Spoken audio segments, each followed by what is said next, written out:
BookTube and welcome to a new video. This is a tag video.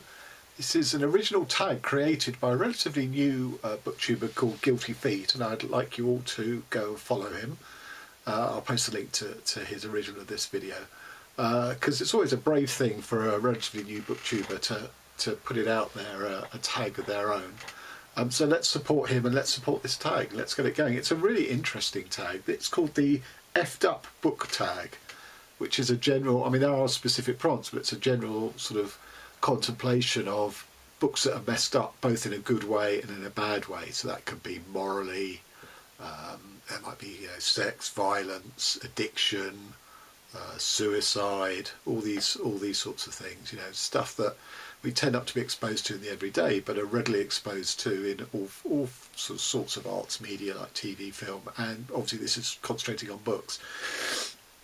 But I had to think long and hard about quite where my bar was, because I think what a lot of people would see as effed up, I see as relatively normal human behaviour. I have quite low expectations of my fellow man, because I was exposed to certain things in my childhood, I think, which sort of raised the bar for me. So, for example, I was brought up by one of my parents was bipolar, although it's called manic depressive in those days. So, you saw someone who couldn't get out of bed for days on end in deep depression. That's quite a formative experience on a young boy. And equally, someone who's bouncing off the ceilings with sort of their mania. So there was that. One of his addictions was to gambling, which in a way is a good one. Well, not a good one, but at least you're not destroying your body physically. But he nearly destroyed the family with the debts that he rung up. But the worst thing about it was that he sort of turned Gamblers Anonymous, which he attended for over 30 years. He turned it into a social thing whereby he would, periodically we'd have sort of garden parties and barbecues with all these other addicts. So they, a lot of addicts have more than one addiction. So I was, as the only child, I was sort of circulating amongst, gambling addicts, obviously, but sort of drug addicts and alcoholics. So I was exposed to that at quite a young age. Gee, thanks, Dad. And all of this culminated in a serious suicide attempt by him, in which I had to clean the blood up off the kitchen floor. So, like I say, I probably have a higher bar than most for the notion of effed upness. So, obvious answers like an effed up book like Last Exit to Brooklyn by Hubert Selby, where there's all sorts of things going on with people doing nasty things to other people because of their penurious living conditions. I love this book, but I don't see it as particularly fucked up. I see this as, there are lots of communities like this. And I remember that not my first stage play, but my first sort of properly performed play in London was called Walking with Mr. Brownstone. And there is a two-hander for two actors. One was a pregnant woman and the other was her fetus. And the pregnant woman was a heroin addict or a crack addict, and the fetus was sort of accelerated development because of the drug intake. That was the conceit of the play, and it's the daughter, it's the fetus inside who really has most of the words as she's sort of trying to drag her mother out of this crack house and back into safety. So that's pretty effed up. But I did a lot of research before I wrote it into sort of crack houses and drug addiction and policing of it and all that sort of thing in America. So to me this doesn't read as particularly out there. Another book which I don't have is called Satan Burger by Carlton Mellick III, which is touted as one of the sort of main titles ushering in the bizarro genre of literature. And it's a fairly mad book. God is hacked off with the human race. He's bored, so he sort of creates a portal to bring other aliens in. Heaven gets filled up, so God shuts it down. With no heaven, then Satan is forced out of business. Hell's also shut down, so Satan opens up a hamburger joint, hence the title. And it's it's to do with human souls and stuff. So it's fairly whacked out and out there, but ho hum. Yeah, I mean, it was not effed up. I mean, yeah, to me it wasn't effed up. It was a relatively 3-star, entertaining book. Okay, so the specific prompts now. A book that was effed up in a good way. Well, I've got 2 of my favourite books all time are fucked up in a good way. This Is Not a Novel and Other Novels by David Markson. I've talked ad infinitum on this book. I will post a link to a podcast where I was talking about it, so I'm not going to go into it too much, but the point about this book, why it is fucked up in a good way, is it absolutely undermines every notion of what you may previously have held as to what a novel is. It's made up of factoids and quotes and, stuff that real people throughout history said, artists, composers, politicians, critics, etc., etc., etc. And every so often he slips in a little sort of bit of the writer who is compiling all of these into a book. And it's a book about mortality and legacy, hence that's why the critics are in there. But it's a fiction book made up of sort of non-fiction, really, or at least stuff that other people have written. That's one of its geniuses. He also in the book sort of says that he asserts his right within this book to call it whatever he wants. So this is not a novel. I assert the right that it is a novel. He says this is his version of Finnegan's Wake. It's a mural. It's a polyphonic orchestra.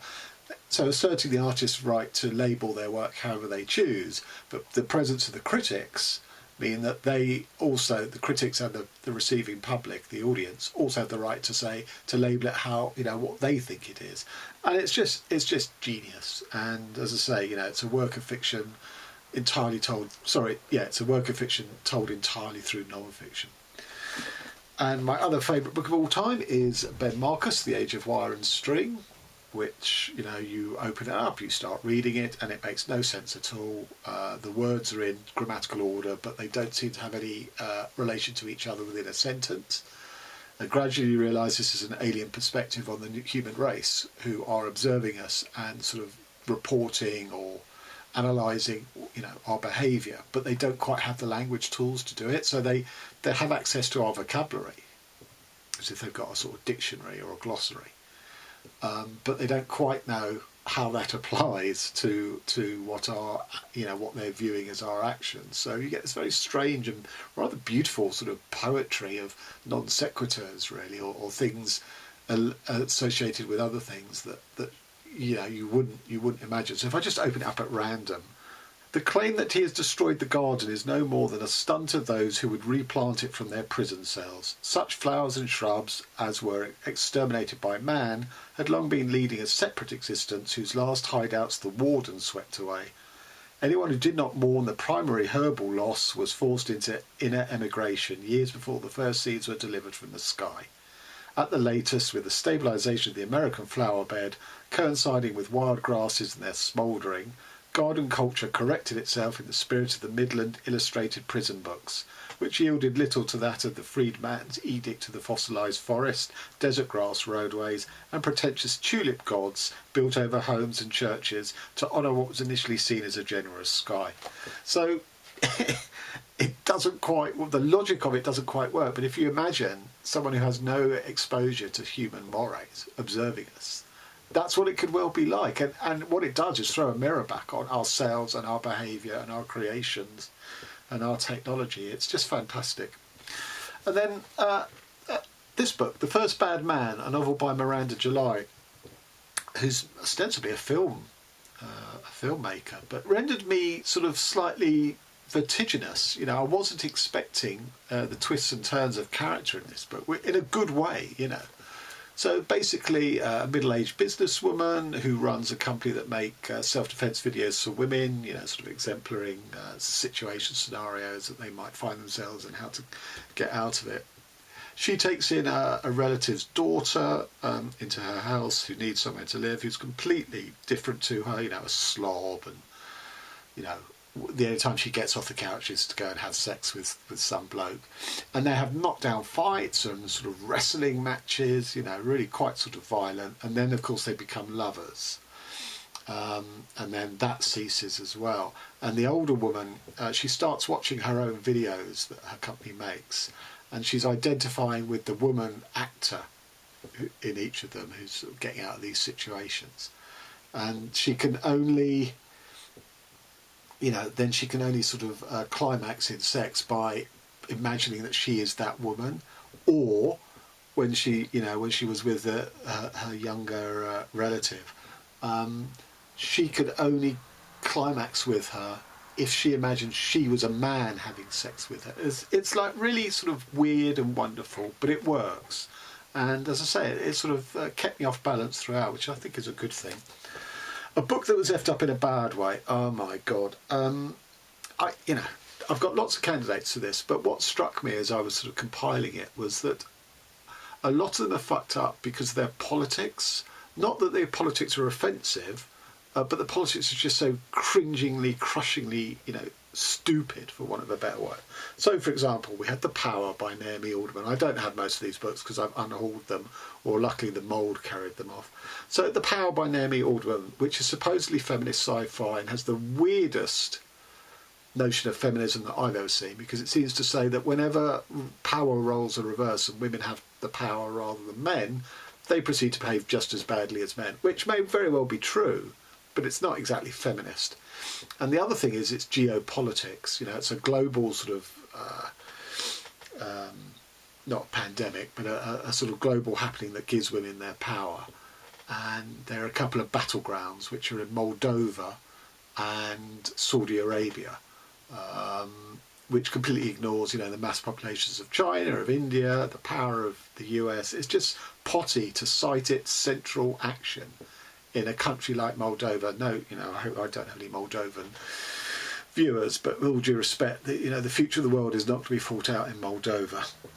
So that was The Power. Another book is called Demo by Alison Miller, which is an anti-war demonstration in Scotland, and we find out that all the sort of main characters in it, who you think, this is going to be our way into politics, but no, because they're all middle-class Trustafarians, from good backgrounds, and the rest of the book, after the demonstration's taken place, is who's shagging who. It's terrible, and not political in the slightest. The Good Terrorist by such a fine writer as Doris Lessing, but this book, I'm afraid, rather betrays her, a legacy, because it's about sort of far left-wing sort of terrorist cell in London in the 70s, which is an interesting subject. But she writes it in such a cliched, caricatured way that it does complete disservice to any serious analysis of the issue. And then we have this, Ghost Wall. The characters are all, apart from the main character who's a teenage girl, the characters are all complete cardboard cutouts. They're all there to represent a political position, including her father, who's supposed to be the sort of the right-wing traditionalist male.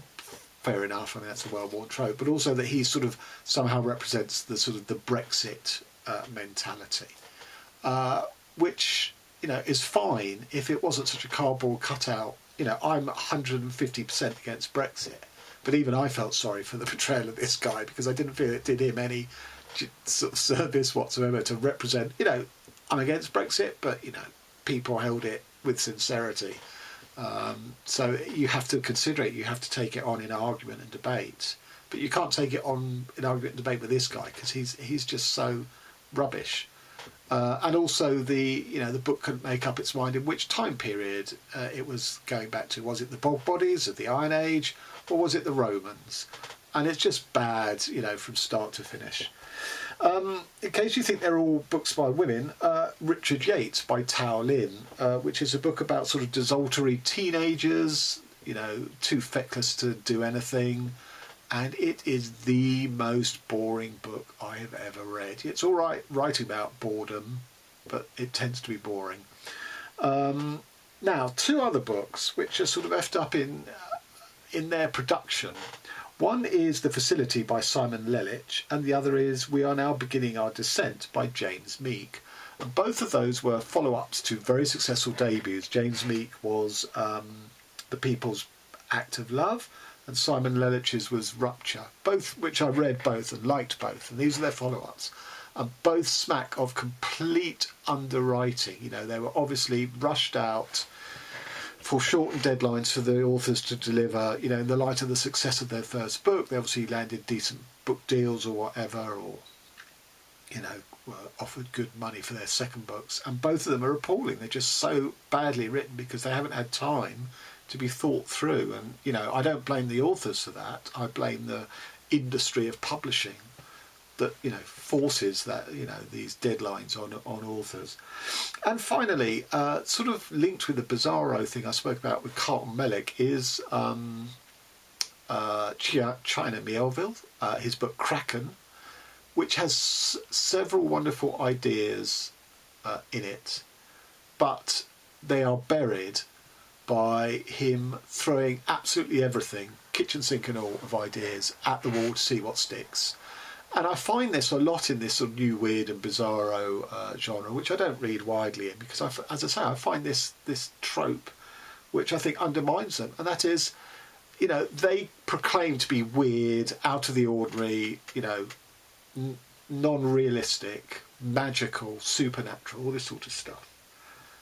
And to do that, they come up with all this out of the ordinary stuff, but they never let the reader have any pause for breath to appreciate and to inhabit these strange, wonderful constructions, because they've moved on to the next one and the next one and the next one and the next one.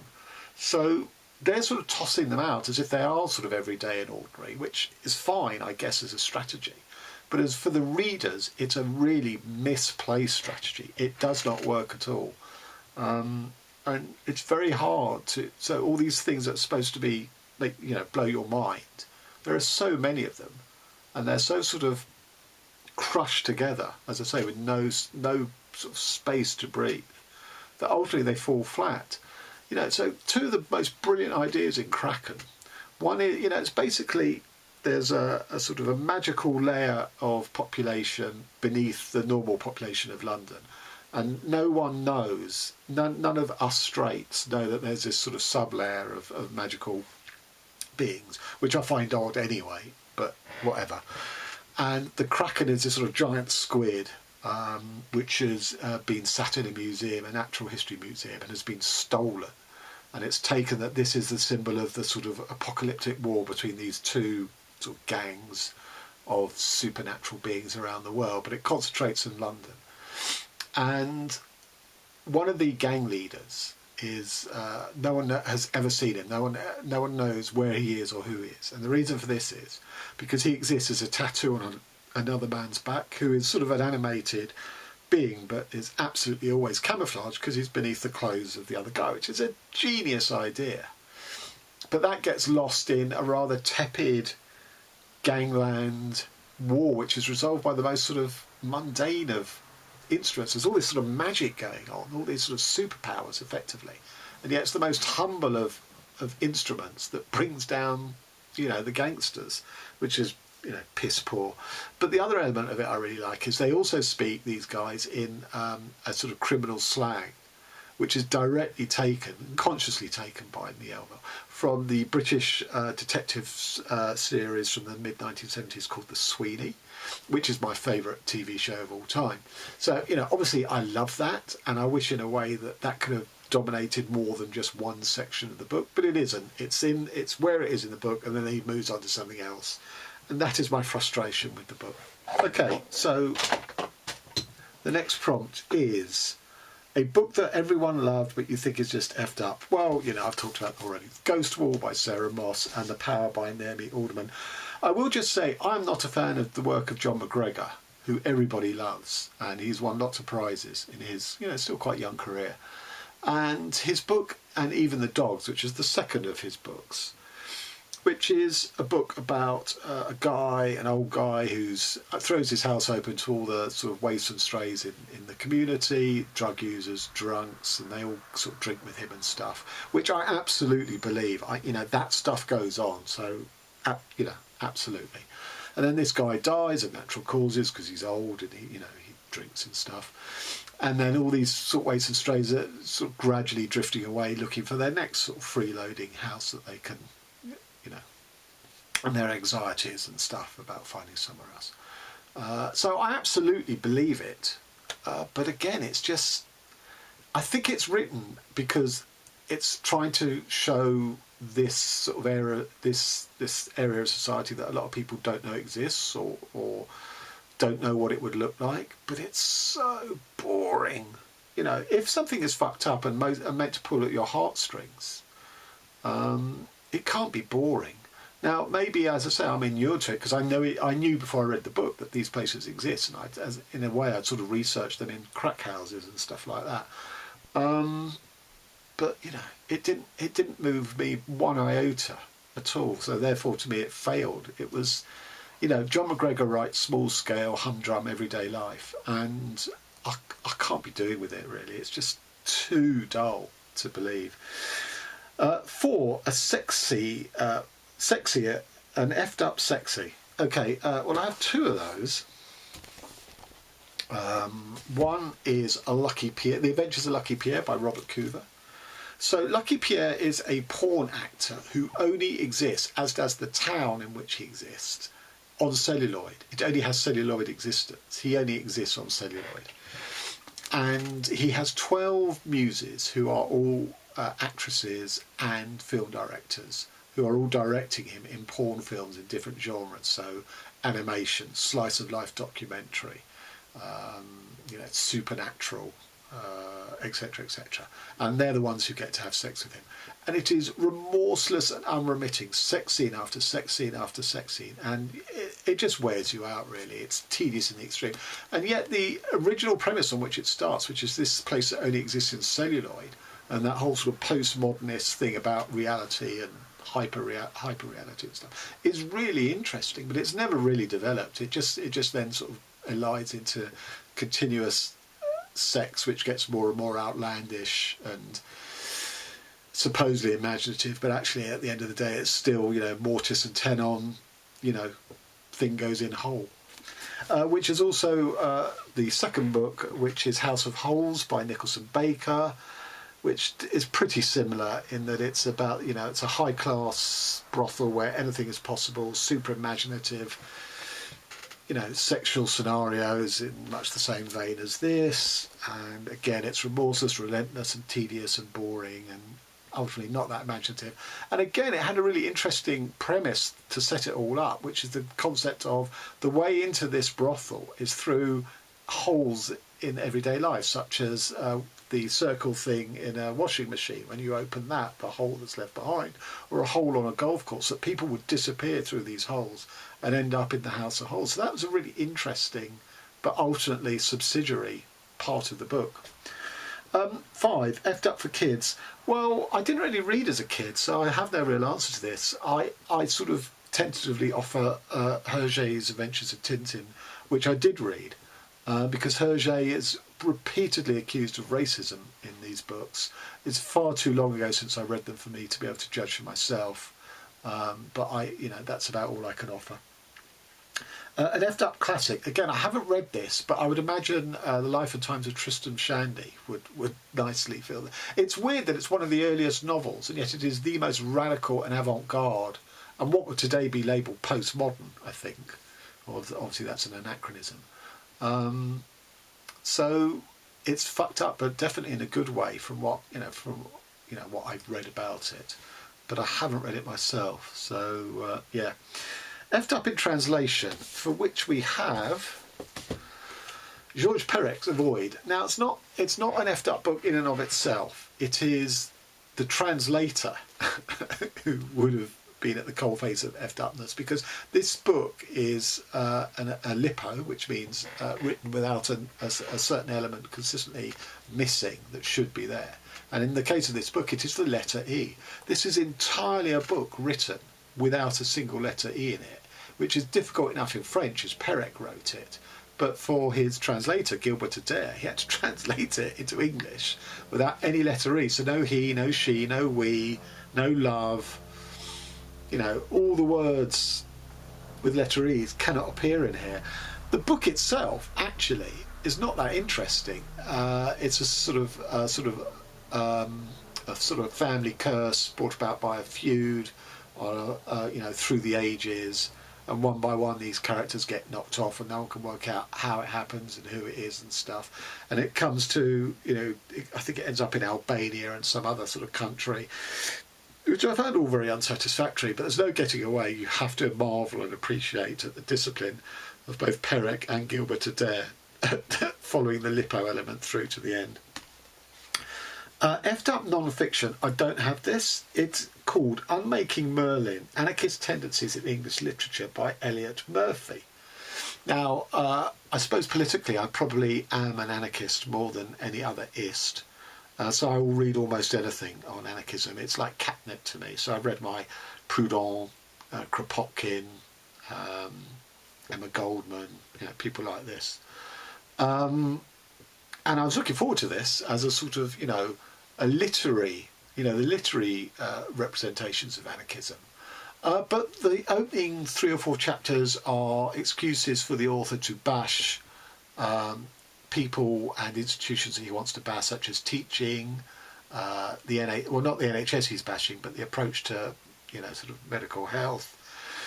And he only towards the end of the book gets into, he offers us about 2 writers, and it's just such a squalid endeavour. And the really disappointing thing is this guy is, he's an academic, and one of his specialties is linguistics, which is another reason why I was really looking forward to it. There's none of that in the book.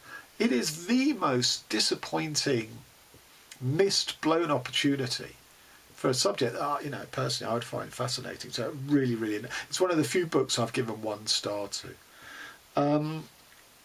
Illustrated, effed up. So that would be this book, Habibi by Craig Thompson. Now the subject matter is what's effed up, because it's about an Arab girl who's an orphan and gets taken into slavery and is raped. So it's, it's some heavy duty stuff. That's why it's fucked up. But against that is the most beautiful, illustrations, because it's also a book about calligraphy, which is a strange mix. So these are the sort of chapter headings, which are all very beautiful. But it goes further than just sort of, breaking up something for chapters. I mean, look at that. That's an extraordinary image of a woman whose sort of interior of her body is made up entirely of sort of Arabic calligraphy. And there's lots of stuff like that. It's just so beautiful. So it's a real sort of mismatch. A book that is just misery porn, solely designed to convince you how effed up the world is. Any book with decal pages? That would be the first one. Time's Arrow by Martin Amis, which purports to deal with the horror that was the Holocaust. And he does this by writing the book in reverse. So it starts with sort of human beings stepping out of the ovens. It goes all the way back in time until they go back into the mother's womb, and it's ostensibly told through the eyes of a German Nazi camp doctor. But that's such a trite conceit with which to handle the horror of the Holocaust. That time goes back, so it's almost funny. It's almost sort of silent film comedy of people going back into the womb, people walking out of the ovens. I just didn't get on with that book at all. I mean, I don't get on with Martin Amis anyway, to be honest, but I was particularly annoyed by that book. The Piano Teacher by Alfredo Jelenek. This is an odd one because I've tried to read this book 3 times, and each time I've ground down at exactly the same place, because just something about it, about a woman who abases herself and sort of becomes a prostitute in Prague. I couldn't get past it. I can't rationalise it. It's just something, and the only other work of art I've had that experience with is the film Repulsion by Roman Polanski, with Catherine Deneuve in the lead role. And again, I've tried to watch that film 3 times and always couldn't get past the same point at which she's just killed the man that she slept with.